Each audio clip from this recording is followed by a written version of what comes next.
Hello बच्चों, on top classes में आप लोगों का स्वागत है। मैं आप लोगों को 2027 के बोर्ड एग्ज़ाम की तैयारियां कराऊंगा क्लास 12th का।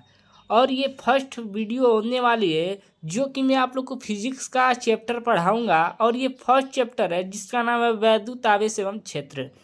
तो इसमें हम लोग टॉपिक पढ़ेंगे आवेश एवं उसके प्रकार, मात्रक और उसके विमा। ठीक है, जो कि आपके बोर्ड एग्जाम में एक एक नंबर का आता है। ठीक है, तो चलिए समझते हैं कि आवेश है क्या। ठीक है, तो देखिए आवेश पहले देख लेते हैं इसका डिफिनेशन। ठीक है, कि आवेश किसी भी वस्तु का वह गुण है जिसके कारण वैद्युत प्रभाव तथा चुंबकीय प्रभाव उत्पन्न करता है या उसका अनुभव कराता है, उसे वैद्युत आवेश कहते हैं। ठीक है, इतनी बात कवर हो गई। अब देखिए इसके एग्जाम्पल क्या है। देखिए जैसे में इसका उदाहरण है कि आवेशित कंघे से कागज छोटे छोटे टुकड़े आकर्षित होते हैं। यानी कि आप लोग एक कंघी लीजिए, ठीक है, उसको आपने बाल में रगड़ करके, ठीक है, और एक कागज का टुकड़ा ले करके उसको छोटे छोटे टुकड़ों में, ठीक है, उसको क्या करिए, उसको तोड़ दीजिए। ठीक है,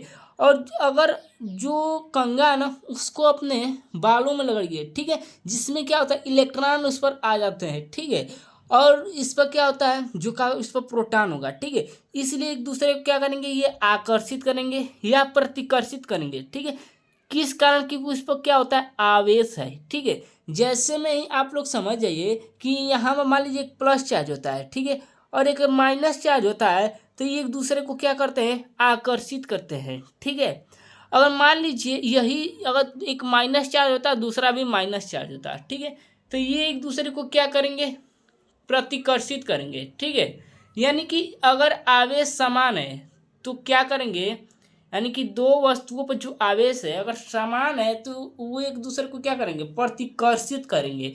प्रतिकर्षित क्यों करेंगे, क्योंकि उनके बीच ही प्रतिकर्षण बल लगेगा। ठीक है, अब जो ये प्लस चार्ज है ना, इस पर क्या है, ये मान लीजिए कोई वस्तु है, यहाँ पर कोई वस्तु है और दूसरा वस्तु ये है। ठीक है, पहले वस्तु पर प्लस चार्ज है, दूसरे वस्तु पर माइनस चार्ज है। ठीक है, तो ये वाला वस्तु या ये वाला वस्तु एक दूसरे को क्या करेंगे, ये आकर्षित करेंगे, क्योंकि इनके बीच एक आकर्षण बल लगेगा। ठीक है, इसी कारण ये एक दूसरे को क्या करेंगे, आकर्षित करेंगे। ठीक है, तो मैंने यही तो बताया आप लोगों को कि आवेश एक ऐसा गुण होता है जिसके कारण वह वैद्युत प्रभाव या चुंबकीय प्रभाव उत्पन्न करता है या उसका अनुभव कराता है। ठीक है, तो मुझे आशा है कि आप लोग को समझ में आ गया होगा कि आवेश है क्या। ठीक है, या आप लोग आवेश का डिफिनेशन ऐसे भी लिख सकते हैं कि आवेश किसी भी वस्तु का वह गुण है जो किसी अन्य वस्तु को अपनी ओर आकर्षित या प्रतिकर्षण का अनुभव कराता है। ठीक है, या करता है।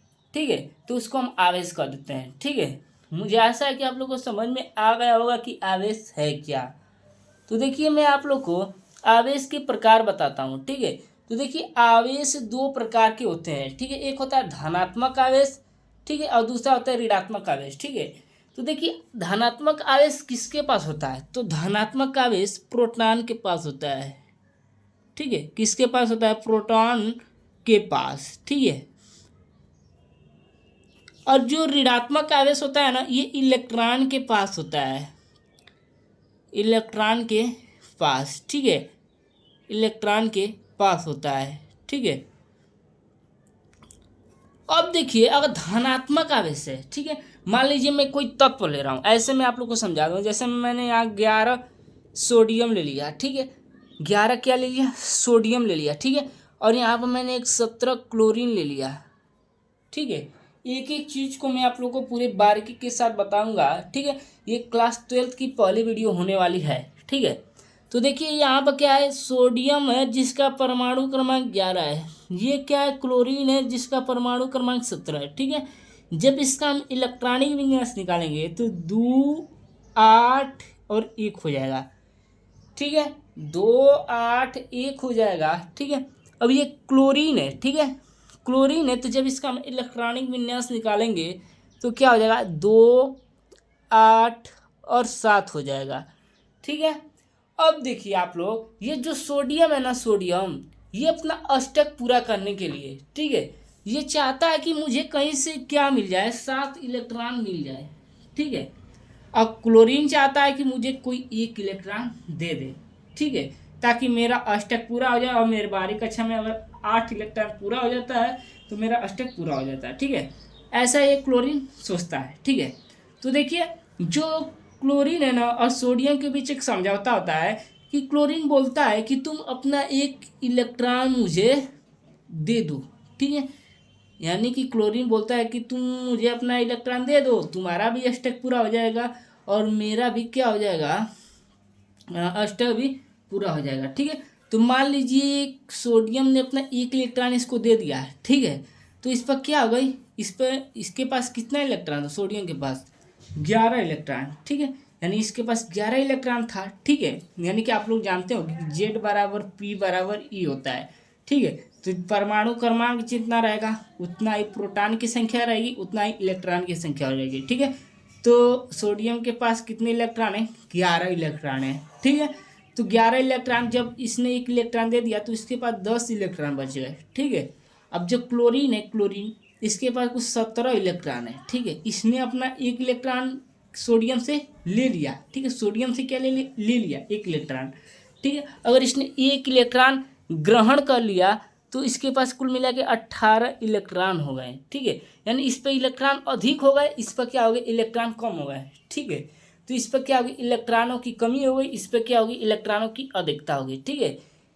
तो जिस पर इलेक्ट्रॉनों की कमी होती है वह धनात्मक आवेश होता है, ठीक है। अगर जिस पे ऋणात्मक यानी कि ऋणात्मक आवेश की जो क्या होती है, यानी कि इलेक्ट्रॉनों की जो अधिकता होती है, यानी जिस तत्व पर इलेक्ट्रॉन अधिक होते हैं उस पर क्या, ऋण आवेश होता है, ठीक है। इतनी बातें आप लोग को कवर हो गई होगी और आप लोग को समझ में आ गया होगा, ठीक है। चलिए चलते हैं आवेश के सूत्र, मात्रक और उसकी बीमा देखते हैं। तो देखिए आप लोग ने क्लास 10th में पढ़ा होगा Q बराबर NE, ठीक है। ये पढ़ा होगा आप लोग को, ठीक है।